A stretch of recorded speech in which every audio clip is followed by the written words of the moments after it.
Olá, gente, tudo bem? Sejam bem-vindos para um novo episódio do PetCast e hoje o nosso entrevistado é o professor Julian Simões Cruz de Oliveira.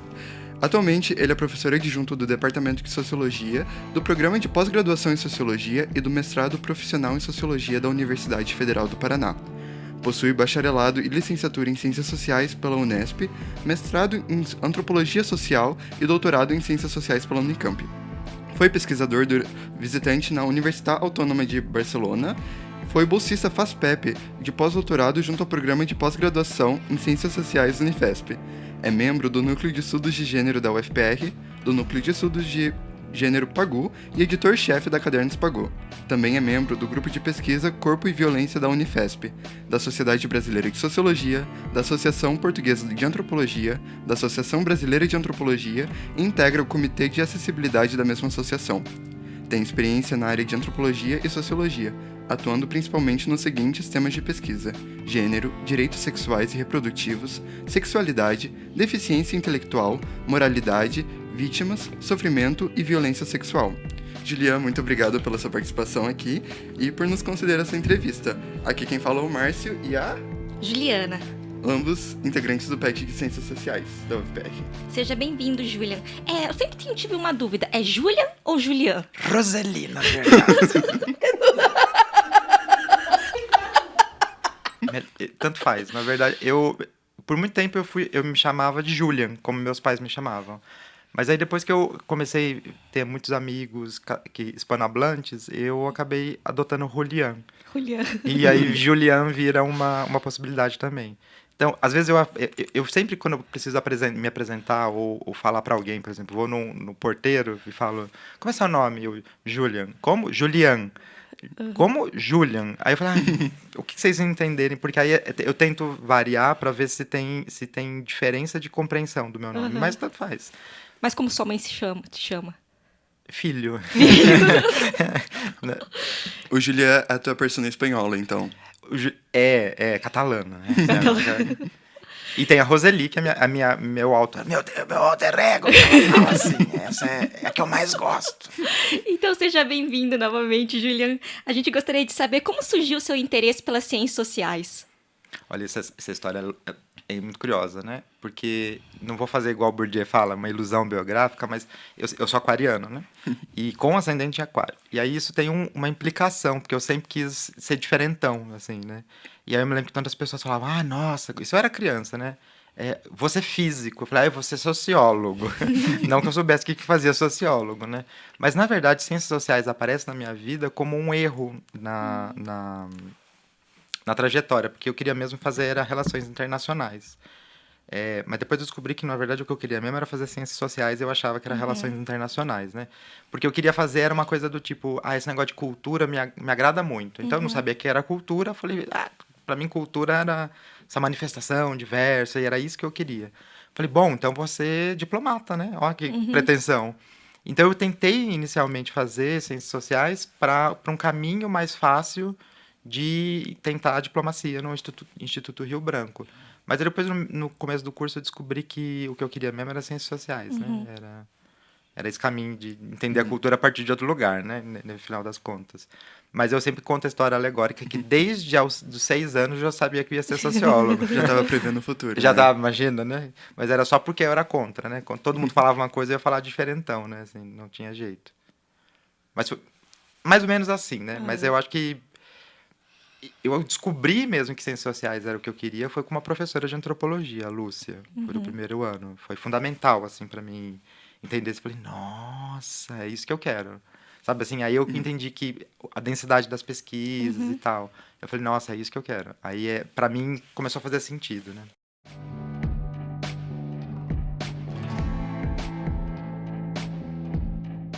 A gente ficou sabendo que durante a sua graduação você participou do PET lá na Unesp e a gente queria saber um pouco sobre essa sua experiência no PET e como você considera que isso agregou para a sua formação, tanto acadêmica como profissional. O PET. Você sabe que o Fernando Haddad também foi petiano, né? Não sabia. Todo petiano fala isso. Fernando Haddad foi petiano. Agora eu vou falar. Agora tem que falar. Eu fiquei, lá no PET de Marília, a gente tinha uma forma um pouco diferente, né? Veja lá, entrei na graduação em 2005. Então, em 2006 eu começo a participar do PET. Não necessariamente, no primeiro momento, não foi como bolsista. Foi como a gente chamava de não bolsista à época, né? Porque é basicamente o voluntário, né? Mas a gente falava não bolsista. E foi fundamental, né? Porque lá a gente tinha uma diferença, que a gente só ingressava no PET no segundo ano. Então, você só tinha essa possibilidade de fazer a prova e de seleção do PET no segundo ano, que seria a partir daqui do terceiro período. E era isso. Se você não fizesse a prova, não teria como... Se você, no semestre que vem ou no próximo ano, você tentasse fazer isso, você não ia conseguir, né? Era só para pessoas do segundo ano. Porque, em geral, e eu lembro que até conversei com a Andrea sobre isso, né? Que ela disse que tinha um fluxo muito grande aqui no PET, né? De pessoas. Eu fiquei do PET de 2006 a 2008, que é quando acabava o meu vínculo... Eu fazia a minha primeira formação, né? Porque na Unesp a gente tinha uma entrada para duas coisas, né? Que era o bacharelado e a licenciatura. Então, eu me formei em 2008 na licenciatura, eu acho. E em 2009 eu me formei no bacharelado. Só que aí eu não podia ficar no PET, porque eu já tinha me formado, né? Então eu fiquei de 2006 a 2008. E o PET foi tudo, né? Assim, basicamente, ensino, pesquisa e extensão, foi onde eu aprendi a fazer tudo isso. Evidentemente que eu tinha uma trajetória com uma professora, a Lídia, que é, enfim, a gente fala dela daqui a pouco. E aí eu aprendi a fazer pesquisa coletiva, a gente fazia tudo, assim, ciclo de estudos. Eu viajei muito com o PET, a gente foi para muitos eventos, então a gente foi para o Encontro Nacional do PET, que é o ENAPET. Não sei se vocês já foram. Não. É um encontro interessantíssimo, você vai ver PET de quanto é lugar do Brasil, né? Eu fui no Sudeste PET, aqui deve ter o Sul PET, né, que é o encontro regional. E aí tem deliberação, tem essas coisas todas que a gente precisa fazer. Mas também foi a primeira vez que eu fui à Unpox, eu fui com o pessoal do PET também. E aí também a gente tinha essa coisa de apresentar trabalho, pedir financiamento pro PET. Enfim, o PET me fez Te proporcionou várias coisas. muito, Sim. muito, muito. E eu acho que é isso, a gente tinha ciclos de estudo, né? Então a gente leu Bourdieu, leu Foucault, aí leu Lévi-Strauss. Aí teve uma época que a gente fazia ciclo literário, então a gente leu um monte de coisa. Clarice Lispector, Augusto dos Anjos, o Aloysio de Azevedo, Lima Barreto. E aí era isso, a gente fazia tudo, assim. E aí organizava evento, organizava uma porção de coisas. Então, eu acho que, assim, foi fundamental, né? E fora, tinha um detalhe, né, que era importantíssimo. Naquela época, a gente não tinha muitos computadores na universidade, né? Então, você imagina que 2005... Bom, eu cheguei a entregar trabalho à mão, né? Olha que coisa antiga. Então, em 2005, até 2008, a gente tinha poucos computadores. E o PET tinha 2 computadores. Tá certo que era para 18 pessoas, né? Então, mas a gente podia usar a sala, podia usar os computadores. E também propiciava um outro tipo de envolvimento, né? Na graduação. Então, para mim foi fundamental. E aí eu acho curioso, né? Esse fluxo, que pelo menos pra gente, à época, o PET era uma das melhores bolsas, né? Então eu fui ter a bolsa do PET em 2007, talvez, né? Eu não lembro. Eu fiquei 2 anos com a bolsa, então deve ter sido 2007, aí eu participava como não voluntário, mas aí eu tinha bolsa, estágio de informática, né? Essas coisas que a gente vai fazer para viver na universidade.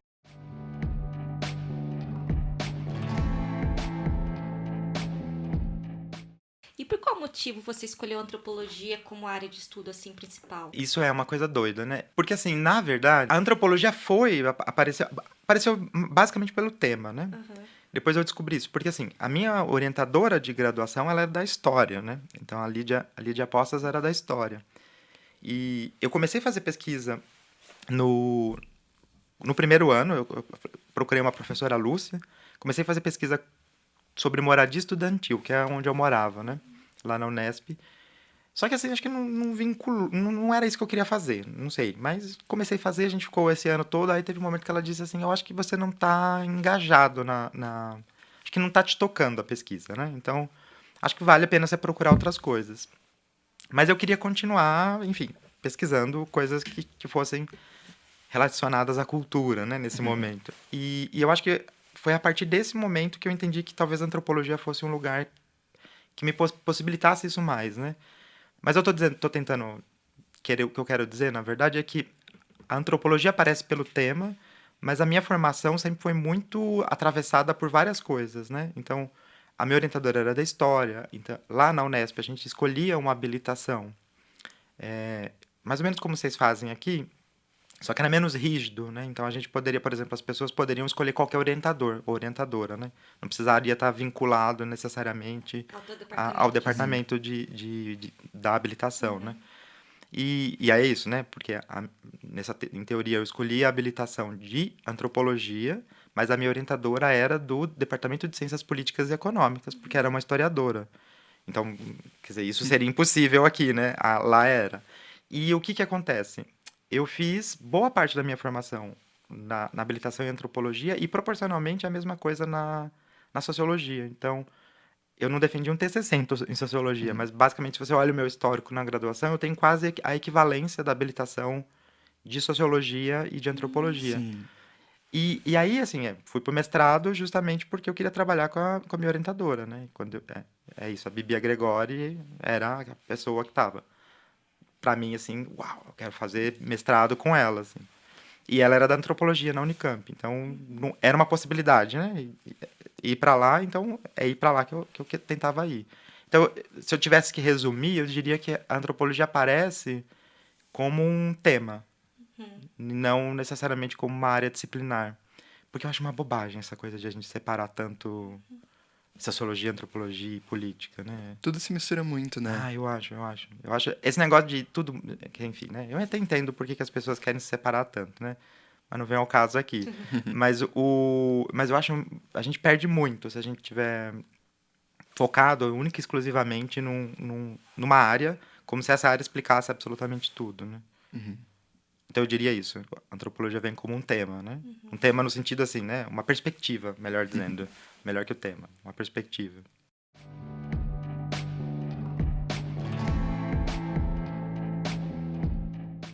Nós, alunos de Ciências Sociais que temos aulas com você, a gente tem uma grande curiosidade sobre a sua carreira profissional e principalmente durante o tempo que você trabalhou na Cracolândia.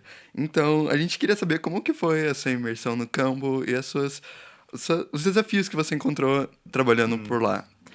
Olha, isso é muito... Porque assim, eu terminei... O que foi, né? A Cracolândia aparece... É horrível falar dessa forma. A Cracolândia aparece na minha vida, né? Eu comecei, em realidade, logo depois do doutorado, acabou minha bolsa, eu tive uma sorte de conseguir quer dizer, não sei se eu posso dizer que é uma sorte, né? Mas eu consegui um emprego imediatamente. Então, eu terminei minha bolsa de doutorado em março de 2019, e aí em março mesmo, tipo, um dia depois eu já estava trabalhando. Mas eu comecei, veja só, trabalhando com medida socioeducativa. Eu trabalhava numa medida lá na cidade de Dutra, que é no começo da Zona Sul de São Paulo, né? Porque depois tem muito mais Zona Sul. E medidas socioeducativas são o de regime aberto, né? Que a gente conhece o regime fechado, né? Que é a Fundação Casa. E a medida socioeducativa, ela tem o regime aberto, que é a liberdade assistida, a prestação de serviço à comunidade, que era o que eu trabalhava. Eu fiquei pouco tempo, porque depois disso teve um corte, né? Na Prefeitura de São Paulo, desses cortes que a gente vem vivendo ultimamente, né? E que aparentemente a gente tem recomposto alguns orçamentos, mas teve um corte e eu fui para Cracolândia, basicamente porque quando chegaram para mim e falaram, olha, você tem a seguinte opção, você pode querer ir para um centro de acolhimento, que era um centro, é uma coisa que só existe em São Paulo, dessa forma, né? Centro de Atenção Especial ao Idoso.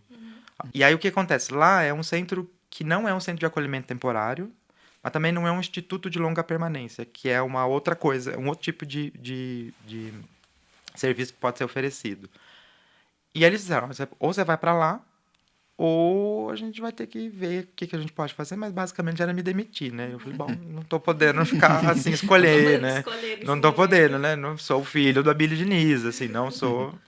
Aí eu falei, bom, tudo bem, né? Era mais perto de casa, dava pra ir a pé, eu falei... E foi uma experiência muito doida, assim, em todos os sentidos, né? Doida porque eu tive que... Enfim, tive várias situações. Acho que eu já contei uma vez em sala, né? Da senhorinha? Né? Se puder contar aqui, a gente agradeceria. Aquela situação que acho que foi a coisa mais louca que eu vivi na minha vida. Então, certa vez, tinha uma senhora que ela tinha passado por uma situação muito complicada, porque ela meio que ficou meio doidinha num episódio que ela vivia na casa dos patrões. E aí ela caiu e quebrou o braço, né? Então ficou internada lá na Santa Casa de São Paulo, que era ali perto de onde a gente trabalhava, ou eu trabalhava, né? E ela ficou acho que uns 4 meses internada. E esse negócio de não saber exatamente para onde ela ia. Só sei que ela foi parar lá no centro de acolhida. E nesse processo a gente tinha que. Eles queriam vender a casa, porque a senhora. Que era isso? Uma senhora de 70 anos, 72, não lembro o nome. O nome não, como é o nome? A idade. E ela tinha 70 e tantos anos, isso eu tenho certeza. E ela cuidava de uma senhora de 104 anos. Né? Você falou, nossa, acho que tem uma coisa de errado aí, né? Não dá. Não dá. Mas claro, tinha cuidadora junto com as duas, né? Mas aí eles falaram assim, olha, a gente não tem como deixar do jeito que tá, a gente precisa que ela saia do apartamento, né? Mas a gente não faria isso porque já tinha 20 e tantos anos que ela morava lá, e eles falaram assim, não sei. Mas aí ela foi parar pra lá, aí nessa coisa de a gente tá ajudando, fazendo o nosso trabalho, basicamente, aí fomos lá, e ela tinha dinheiro guardado, e ela passou 25 anos da vida dela, basicamente, guardando dinheiro, só que dinheiro dentro do apartamento. E aí, quando ela falou disso pra gente, eu falei, "Ui, meu Deus do céu, o que eu vou fazer, né? Bom, o resultado foi que em algum momento a gente pegou esse dinheiro todo com ela e, e aí tinha que depositar esse dinheiro, né? Só que eu tava na Cracolândia, atravessei com uma senhora que perdeu a visão de um olho e ficou com uma perda parcial da visão do outro. E eu não sabia quanto de dinheiro existia, mas existia uma mochila inteira de dinheiro, né? Eu falei, misericórdia, moeda, nota, assim. No final das contas, acho que contou mais de 60 mil reais. Eu atravessei a Cracolândia com uma senhora andando a passos lentíssimos, Imagina. com uma mochila com 60 e tanto, 60 mil reais nas costas. Eu falei, é isso. Que loucura. São os momentos que você pensa, o que me levou a Nossa, esse ponto, né? O que me levou? Foi isso, assim, gente, né? Mas é assim, o que eu entendi trabalhando na Cracolândia foi o que significa, qual é a vantagem da gente como cientistas sociais estar lá dentro, sabe? Assim, dentro de um lugar que é da assistência social, que em geral a gente não ocupa esse espaço. E aí eu aprendi o que é sociologia na prática mesmo, sabe? Assim, de ter que... Pois eu não fazia o papel de um assistente social, porque não cabia a mim fazer isso, mas eu tinha que responder, por exemplo, demandas que eram tanto parecidas com as demandas da assistência social, mas também eram coisas que a gente tem capacidade de colocar em perspectiva.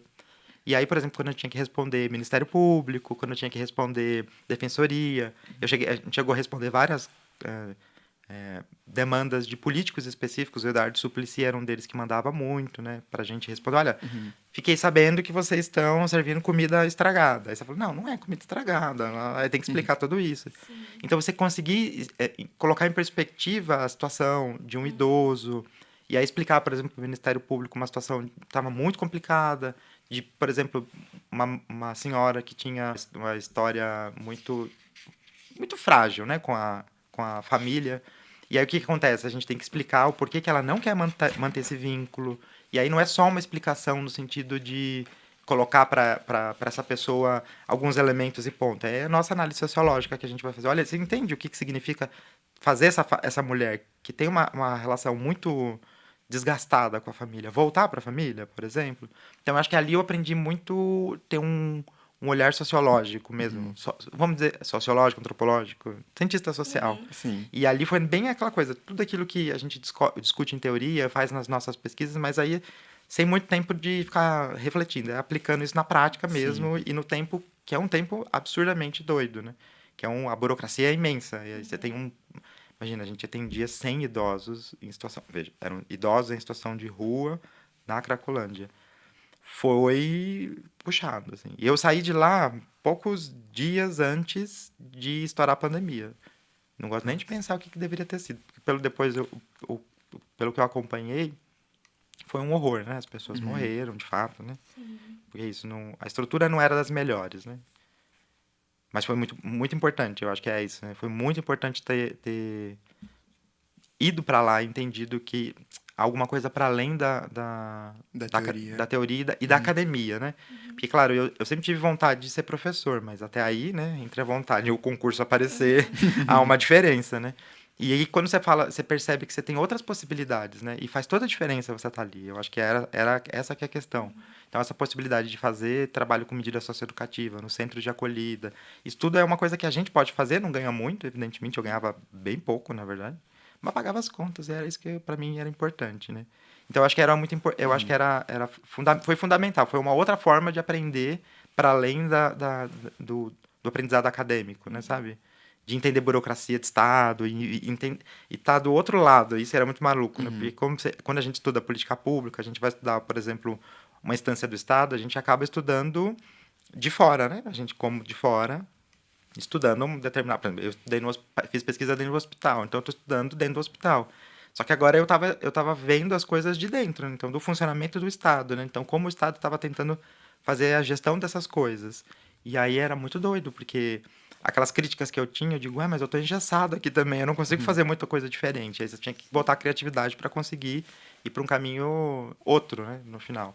Então foi super, eu acho que é uma... Não recomendo, evidentemente, porque a Cracolândia não é o lugar mais fácil, né?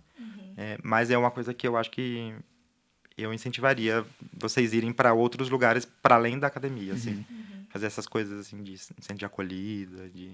Trabalhar numa parte da assistência social, e isso vale muito. Então foi uma coisa muito importante para mim, assim.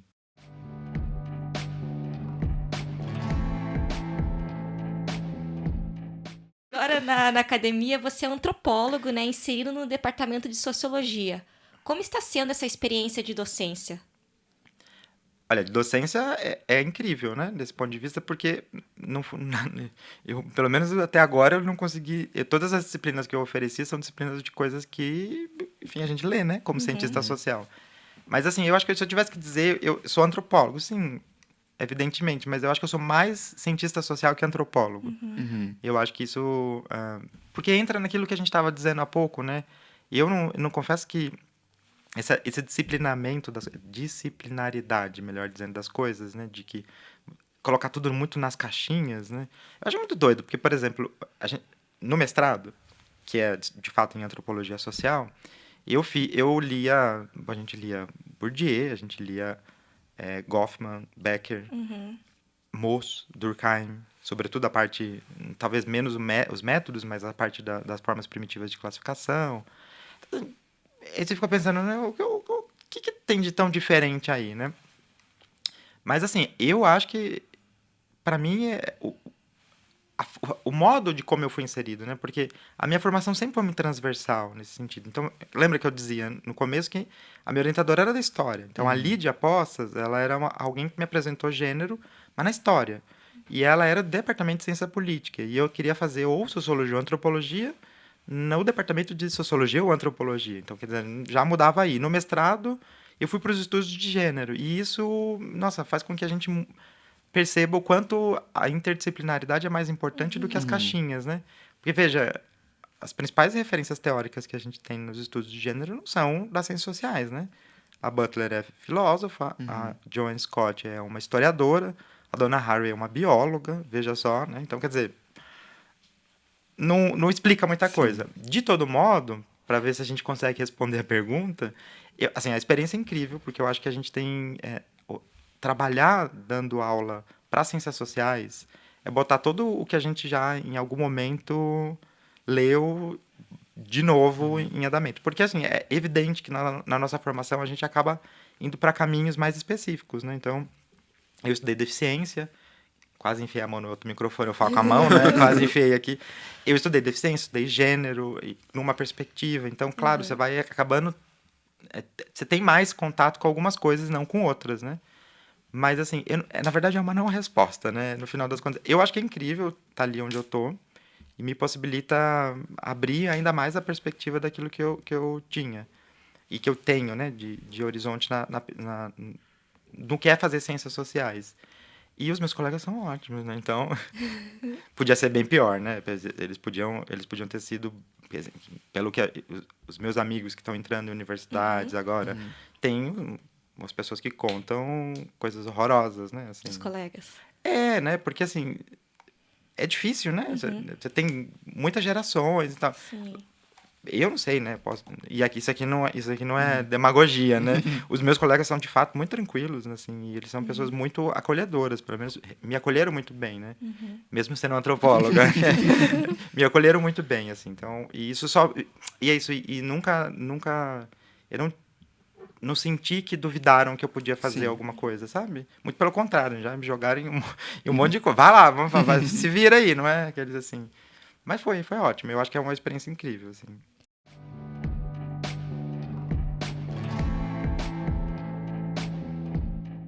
O que te motivou a fazer pesquisas na temática do estudo de gênero? A orientadora, na verdade. Quando eu entrei na graduação lá em 2005, eu falei pra vocês, né? Tava lá falando de moradia. Aí quando a Lúcia disse, olha, eu acho que não tá colando essa coisa, não é uma coisa que parece que te motiva, eu gosto muito de música, né?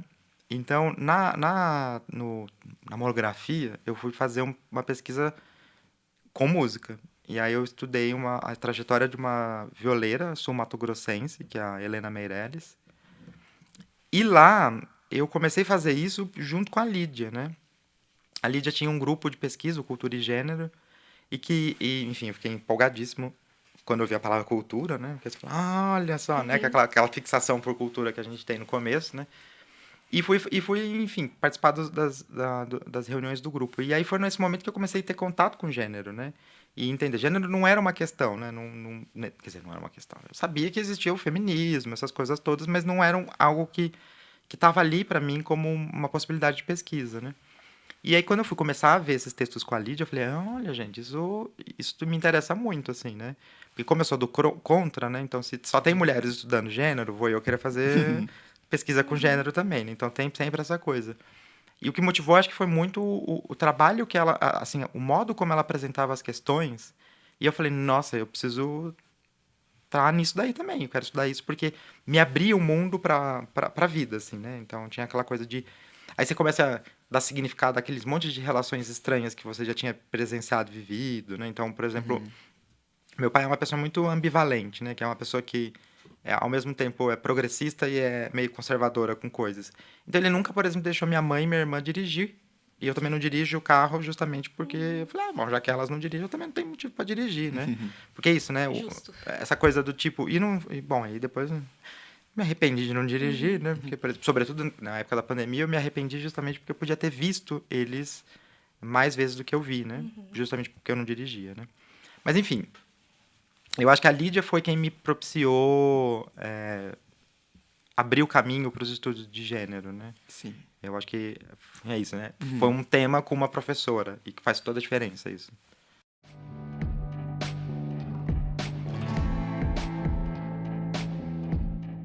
Como pesquisador de gênero, o que você consideraria que foram as maiores dificuldades, têm sido as maiores dificuldades do estudo de gênero aqui no Brasil nesses últimos anos, e como tem sido tratada essa pauta tanto num âmbito público quanto num âmbito político e até mesmo no acadêmico? O acadêmico talvez seja o mais difícil de todos esses, né? Porque tem muita gente que diz que... Eu me lembro, isso na graduação eu várias vezes ouvi, né? A Lídia, ela dividia... Enfim, estava no departamento de Ciências Políticas e Econômicas, ela dividia a sala com algumas pessoas, enfim, que insistentemente diziam que o que ela pesquisava era uma coisa menor, uma perfumaria, como diziam, né? Então é muito... você pode perguntar isso para qualquer pessoa que pesquisa gênero, como elas vão dizer que tem algumas perspectivas que vão tentar dizer que o que você está fazendo não é interessante. Eu já ouvi tanta barbaridade, né? Teve uma a que eu dava risada, eu ainda continuo dando risada, de que questões étnico-raciais, de gênero, sexualidade, elas atrapalham a revolução, né? Sim. Então, aí você diz assim, nossa, jura? Que bom. Aí de um professor meu, o Odair, ele dizia, olha, mas se a revolução não tiver morango, nem me chama que eu não vou, né? Então, eu acho que, assim, nesse caso, o gênero, na academia, talvez seja por incrível que pareça, ainda continua sendo uma tarefa muito difícil. Sim. As pessoas acreditarem e darem a credibilidade ao que você está fazendo, né? Então, tem muita gente que acha que não gosto muito desse argumento, né? Mas que não é científico, né? Não, às vezes é bom não ser científico, né? Mas, assim, tem gente que fala que isso não é legal. Agora, no âmbito público e no âmbito, assim, político, Bom, nunca foi fácil, né? E eu acho que não é um...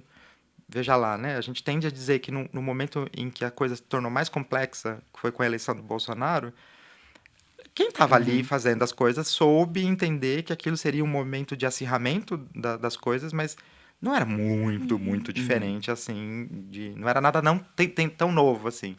Talvez o que foi novo foi a estratégia de destruição, né, dos financiamentos, dos boicotes, né? Mas, assim, os temas sempre foram polêmicos, né? Sim. Sempre foram e continuam sendo, né? Então, ainda mais eu que agora estou pesquisando aborto, então ainda mais polêmico ainda, né?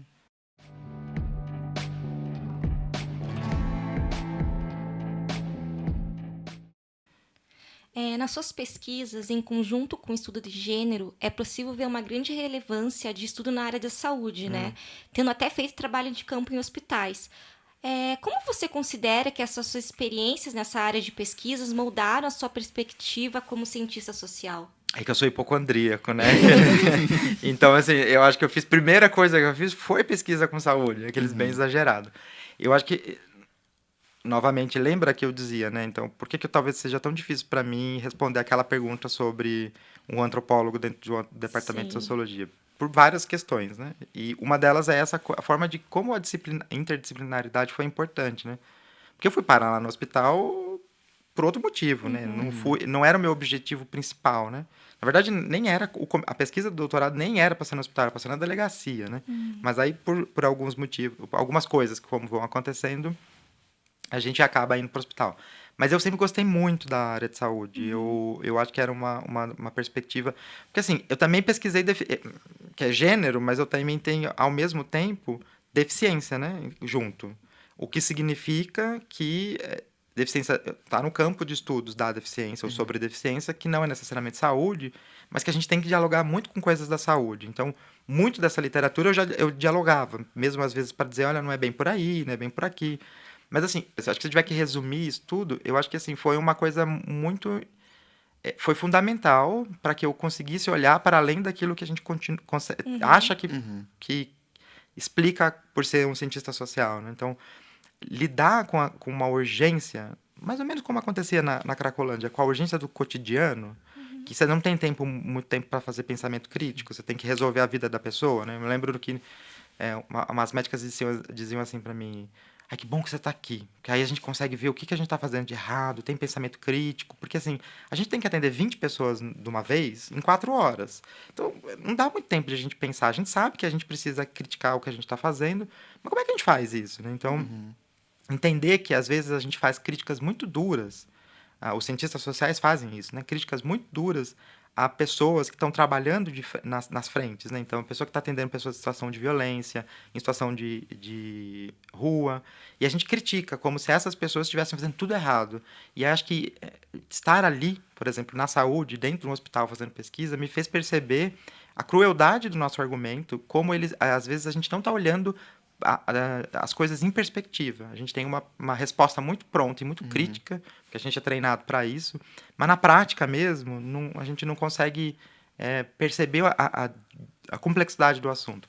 Para resumir o que eu estou querendo dizer, tinha era muito comum que, no caso das mulheres em situação de violência, de que a única possibilidade, quando elas estavam em situações de depressão, crise de depressão, a única possibilidade de oferecer remédio para elas era fluoxetina. E, assim, o que elas médicas diziam, que elas sabiam que os estudos já tinham mostrado que a fluoxetina não era o melhor remédio para situações traumáticas, né? Porque alguns deles podiam piorar, enfim.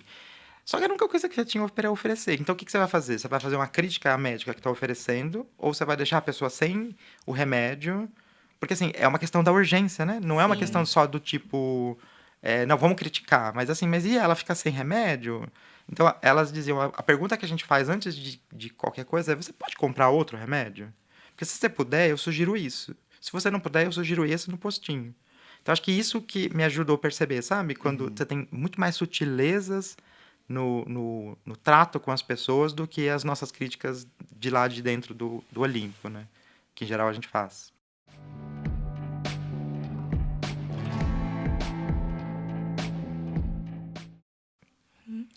E quais os projetos de pesquisa você está desenvolvendo no momento? E eles têm algum espaço voltado para os estudantes participarem por meio de iniciação científica? Tem. O Márcio, inclusive, tá Sim. participando de um desses, né? Quer dizer, um desses, nenhum, né, nesse caso.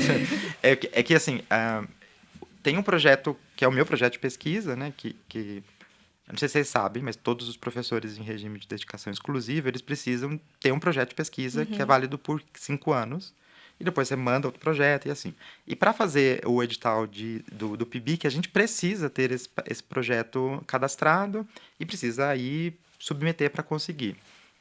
Então, o projeto que eu tenho é um projeto que está discutindo gramáticas emocionais e economias morais sobre o abortamento legal, a partir das ADPFs, a 442, que agora a Rosa Weber pautou e deu o voto favorável, né? E a DPF 54. A DPF é a arguição de descumprimento de preceito fundamental. É isso. A 54 ela foi votada, a 54 é a de anencefalia fetal, que descriminalizou, não posso nem dizer isso, né? Mas é que tirou o excludente de ilicitude, eu gosto desse termo, né? Eu acho chique, do caso de uma gestação anencefálica. E a 442 é que está pedindo a descriminalização do aborto até a 12ª semana, que começou em 2017 e está até agora aqui, né? Então, esse é o projeto que eu tenho no horizonte. Mas isso leva as pessoas a fazerem muitas outras coisas, né? Então, como a gente está fazendo, a gente está fechando algumas coisas do tipo, bom, eu tenho... O que a gente precisa fazer no projeto é falar de aborto, mas de como você vai falar de aborto, para onde você vai falar de aborto, ou o que exatamente você vai olhar, né? Por exemplo, aquela coisa de, eu quero dar mais atenção às gramáticas emocionais. Legal, sofrimento, dor, como isso tem sido movimentado. Então, isso também é uma possibilidade. Então, assim, sempre tem espaço, né? Na verdade. E a gente não se limita só aos projetos de iniciação científica, né? Tem uma coisa que talvez, não sei se vocês sabem, mas que chama Programa de Voluntariado Acadêmico. Isso é muito mais comum na saúde do que nas ciências sociais. Que é uma espécie é uma forma de você criar horas de... Eu não sei se é horas de formação ou horas de extensão. Eu não tenho certeza qual das horas, mas é uma forma de a gente trabalhar juntos com um vínculo que gera para vocês um certificado. E aí a gente pode começar a fazer isso a partir, por exemplo, de um projeto que vai virar um TCC. Então, assim, também temas de gênero e sexualidade a gente atende, né? E temas de deficiência, que eu não posso esquecer disso. Então, tem esse projeto do aborto, que é um projeto geral. Então, a gente está em 4, né? Que é a Márcia, a Kailane, o Igor e o Lucas. Não, o Lucas... Lucas. Ele tá, mas não e tá. A Rafaela. É a Rafaela, que a Rafaela ele tá, mas não tá, não. Ele tá, mas ele não tá vinculado institucionalmente ao PIBIC. Ele vai fazer isso com o voluntariado acadêmico, né? Então, sim, a gente tem. E tem um projeto que eu faço com a Lara, né? Que a Lara tem o dela também, que tem mais estudantes. E tem um projeto que a gente faz junto, que é um projeto que tem... que é o pessoal do direito, eles fizeram... ganharam um edital, a Thaísa, eu nunca sei se é Thaísa ou Thaísa, mas enfim. A professora do direito, ela tem um projeto... coordena a CAPES Pandemia, ela ganhou um edital e tenta, basicamente, analisar o acesso das mulheres que demandavam abortamento legal durante a pandemia, no SUS. É isso que ela está tentando analisar. Então, a gente fez um subprojeto disso, que é tentando articular as coisas da Lara com as minhas coisas, ou seja, a internet, as pesquisas que ela fazia com as minhas pesquisas de gênero e sexualidade. Quer dizer, ela fazia pesquisa de gênero e sexualidade na internet, gênero e sexualidade no aborto. E aí a gente está tentando entender um pouco como essas mulheres que tentaram acessar, ou nem tentaram, mas estão fazendo isso via internet a partir de todos esses sites, ou seja, clandestinamente. Então, a gente está tentando fazer isso. Então, é uma outra possibilidade. Mas, assim, estou querendo dizer que projetos de gênero e sexualidade a gente sempre está aqui para dialogar, né? Então, sempre tem espaço. Mas esses são os que a gente tem se debatido mais, né? Porque são os interesses de pesquisa, os nossos interesses de pesquisa, que podem ser levados para a frente para os estudantes, mas os estudantes também podem vir e devem vir, inclusive, né, com interesses de pesquisa na área que a gente pode também ajudar, né? Sim. E aí a gente tem o grupo que a gente está fazendo, que é um grupo que inicialmente começou a partir das discussões do projeto de aborto, mas que está se expandindo para para falar de temas de gênero e sexualidade de um modo mais amplo, assim, né, se eu puder dizer.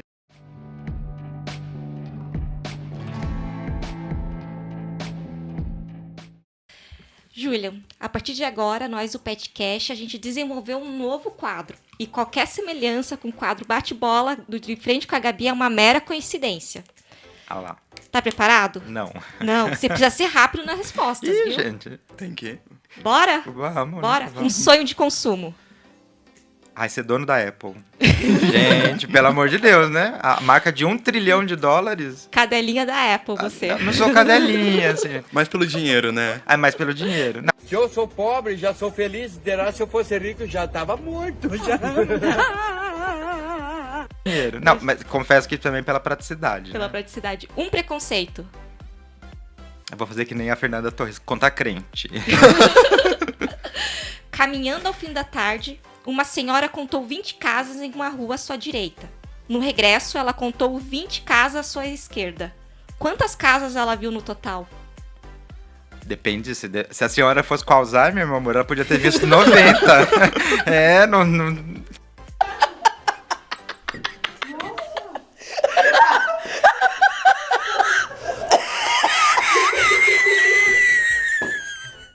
A conta aberta, né?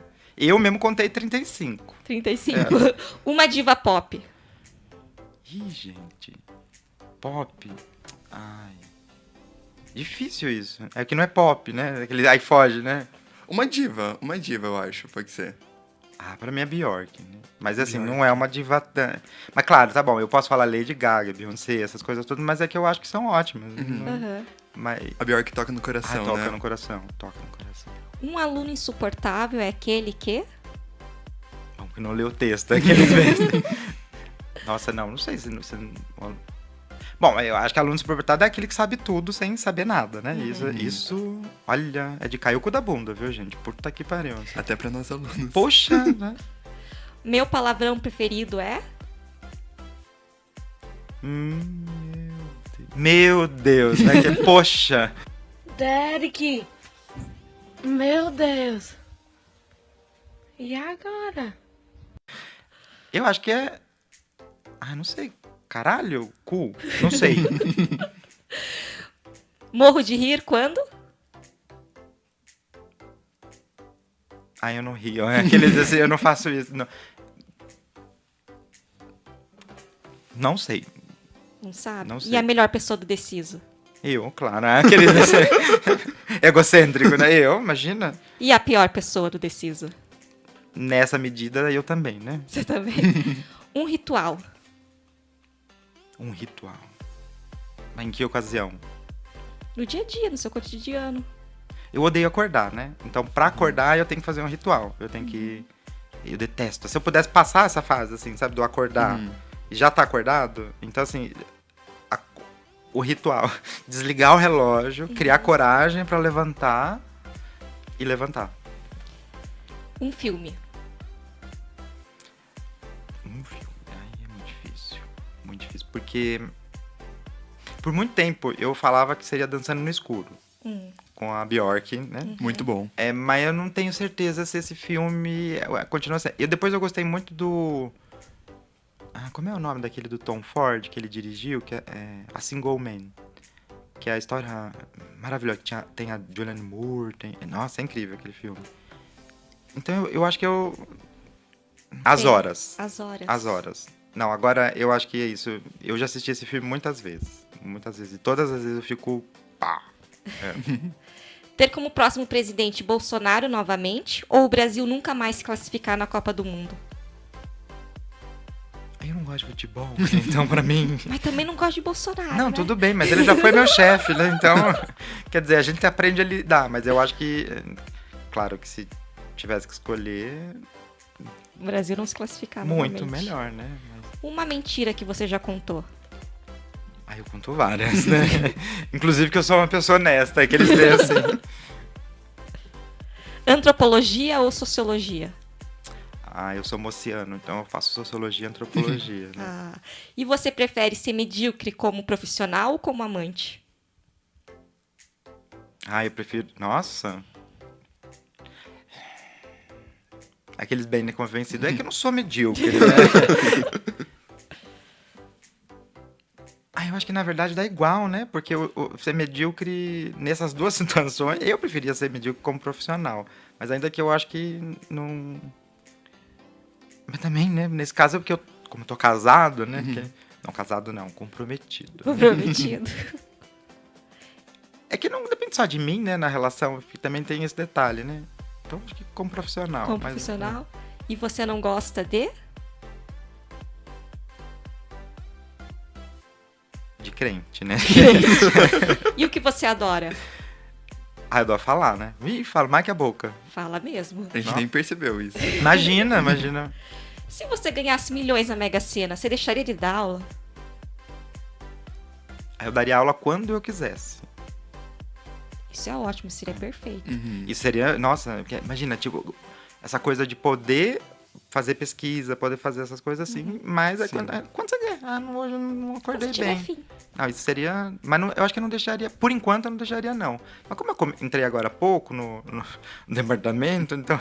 Iam vai chegar suspeitar, né? né? E aí. Não, e tem um detalhe, né? Porque faça essa pergunta daqui a 10 anos. Seguramente eu vou falar assim, eu deixaria. Com certeza. A Né? burocracia da universidade, ela atropela você, né? Não tem. E seu maior medo é? Me cair de moto e me ralar todo, né? E uma palavra que te define? Uma. No teu caso, pode ser várias. Você fala bastante, então acho que você deve ter várias, né? Bom, tagarela é uma delas, né? Curioso, teimoso, mas não muito. Né? Eu acho que talvez a palavra que me definiria mesmo, acho que é curioso. Sou muito curioso. Muito. E agitado, né? Desculpa.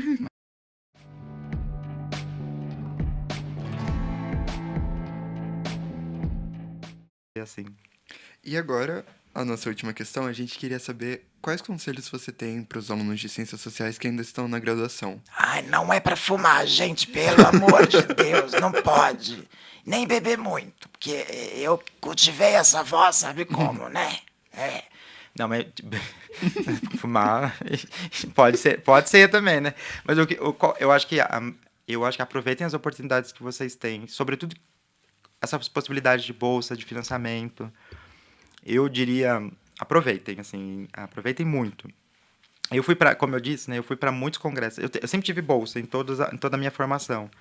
E quando eu não tinha bolsa, eu cavava financiamento na universidade. Eu mandava para diretor, a gente mandava, né? Então, fazia essas coisas todas. Então, a primeira coisa que eu acho que vocês se joguem aí, sabe? E não tenham medo meio de... tentem ser menos preocupados nesse início com a coerência do que vocês estão fazendo. Vão explorando, sabe? Eu acho que é importante entrar em projeto. A responsabilidade é fundamental, né? Entrou em um projeto, cumpre esse projeto e depois diz, olha, não é nada disso que eu quero, né? Mas é isso, vai conhecendo e vai experimentando coisas. Eu acho que não fiquem presos assim, com essa ideia de que é preciso ter um ponto de saída e um ponto de chegada já no início. Vocês estão conhecendo um monte de coisa. De repente vocês vão perceber que vocês querem estudar a unha do dedão do pé, né? Não é isso, então vai estudar isso, né? E eu acho que essa é uma das coisas. A outra é não percam as oportunidades de mandar trabalhos, de circular, sabe? Eu acho que isso é importante. Mas, eu não tenho muita coisa para fazer. Então vai assistir, Não tem muito. Mas eu acho que vocês têm sempre alguma coisa para apresentar. E uma coisa que eu sugeriria que vocês fizessem, assim, que eu tenho percebido que é fundamental, não deixe para pensar o TCC no último ano, porque vocês vão ficar desesperados. E eu tenho visto isso. Tentem já pensar temas, levantem hipóteses, sabe? Porque isso não é um processo simples, a construção de uma pesquisa. Então, esses dias eu estava falando com a Kailane, que a gente estava conversando, eu falei com ela, olha, eu levei um ano e meio para construir meu projeto de pesquisa da IC, né? Tá certo que tinha uma outra coisa, eu ia mandar para a FAPESP, porque lá tinha um edital para essas coisas todas, mas assim, o que eu estou querendo dizer é, experimentem, e vão já pensando em coisas que pudessem levar adiante, assim, como pesquisa, para vocês já terem, pelo menos na hora de tiver que escolher alguma coisa, tem isso aqui montado, assim, sabe? E aproveitem essa oportunidade de ler coisas que vocês não leriam, por mais chatas que pareçam, sabe? Tá parecendo uma avó. Você viu, gente? É bom fazer isso. É bom. É sabedoria. É sabedoria, que eu nunca tive. Mas eu acho assim, uma coisa fundamental é não deixar as coisas para a última hora, de fato. Parece muito um conselho bem de vó mesmo, mas é porque eu acho que isso faz com que a gente faça as coisas com um pouco mais de tranquilidade, porque adoecer nesse processo é muito ruim. E o que mais eu tenho visto é as pessoas adoecerem no processo de fazer o TCC, de fazer dissertação de mestrado, doutorado, com esse mundo de gente, assim, que adoeceu, e muito por conta de se cobrar para uma coerência, se comparar aos demais, assim, não se comparem aos outros alunos, não digam assim, olha, mas os meus amigos já têm TCC pronto, ou já têm ideia de TCC, que bom, mas você não tem, né, isso é normal, as pessoas são tão diferentes, né. Enfim, eu vou ficar dando conselhos infinitamente, assim, porque a minha experiência foi... Eu nunca tive grandes problemas com isso, né? Eu, por sorte, tive nesse caminho, né? A Bibia Gregori, a Gita, que passou... A Gita Deber, que é uma professora da Unicamp também, a Heloísa Pontes, a Lídia Apóstolo, todas as pessoas que circundaram, assim, a Cíntia Sartre, todas elas foram pessoas que me ensinaram muito. E foi incrível isso. E eu nunca tive muito problema, porque eu gostava muito do que eu fazia. E falei, vou tentar, né? E eu acho que eu nunca tentei buscar coerência. Talvez aí explica porque eu começo nas ciências sociais, tem uma orientadora da história, vai para antropologia, depois vai para ciências sociais de volta, tá no departamento de sociologia, aí tá na antropologia, tá na sociologia, mas não tá em lugar nenhum. Então talvez seja isso. Porque eu experimentei muitas coisas, né? Acadêmicas, assim.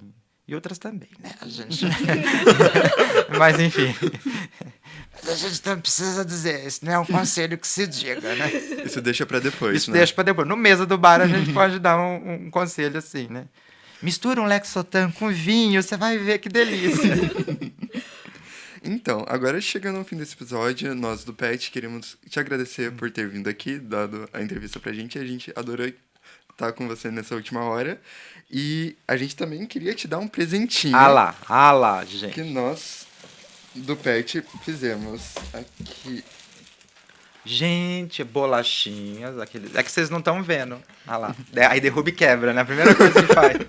Eu tenho... Ah, gente, que belezinha. Ah, olha só. É uma caneca do do Petcast. Petcast. Vocês podiam vender. Aqueles assim, fazer pra vender. Não, essa não, essa é minha. Ai, que linda, gente. Ó. Vejam essa caneca. Ah, que lindo, muito obrigado. Eu agradeço muito de vocês terem feito o convite. Quando a Juliana veio falar comigo, eu falei, eita, nossa, tá, o que será que eu tenho pra dizer, né? Assim, mas enfim, eu fiquei muito feliz. E é isso. Que tenham mais desses, né? Eu ouvi um tanto da Mércio, ouvi um tanto do Márcio. E... Não, eu tô batendo aqui, tá... A bolacha, né? Que fica os sons. SMR. Obrigado, gente. Obrigado. Eu que agradeço. Obrigada a você. Então, a gente também queria agradecer o Daniel e o Departamento de Comunicação da UFPR por ter viabilizado a gravação. E eu acredito que seja isso. Tchau, gente. Muito obrigado quem ouviu até aqui. E agradecemos. Até o próximo episódio. Um beijo pra minha mãe, pro meu pai e pra Xuxa.